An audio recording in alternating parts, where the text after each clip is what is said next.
एक नगर में गरीब ब्राह्मण परिवार रहता था।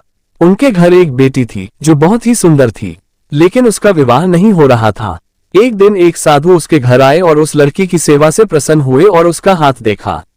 उन्होंने बताया कि उसके हाथ में विवाह रेखा नहीं है। साधु ने बताया कि एक गांव में कजरी धोबन है। यदि यह कन्या उसकी सेवा करे और वह इसके विवाह के समय अपनी मांग का सिंदूर इस बेटी को लगा दे तो इसका वैधव्य योग दूर हो जाएगा। तब ब्राह्मण पिता ने बेटी को उस धोबन की सेवा करने को कहा। पिता के कहे अनुसार वह लड़की रोज सुबह कजरी धोबन के घर जाती और उसके घर की साफ सफाई के साथ पूरे काम करके वापस घर आ जाती थी। कजरी धोबन ने अपनी बहू से कहा कि आजकल तुम बहुत जल्दी घर का काम कर लेती हो, पता ही नहीं चलता।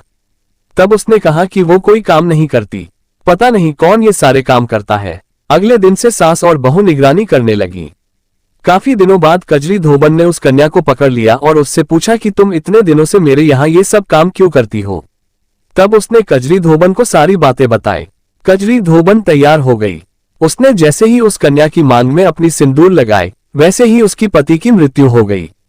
वो काफी दिनों से बीमार था। ब्राह्मण परिवार के घर से लौटते समय कजरी धोबन ने रास्ते में पीपल के पेड़ को 108 ईंट के टुकड़ों की भंवरी दी और 108 बार परिक्रमा की। उसके बाद पानी पिया। उस दिन वो सुबह से निराहार और बिना जल पिए थी। पीपल की परिक्रमा करते ही उसका पति जीवित हो गया। उस दिन सोमवती अमावस्या थी। धार्मिक मान्यताओं के अनुसार जो महिला सोमवती अमावस्या से भंवरी देने की परंपरा शुरू करती है और हर अमावस्या को भंवरी देती है, उसके सुख और सौभाग्य में वृद्धि होती है।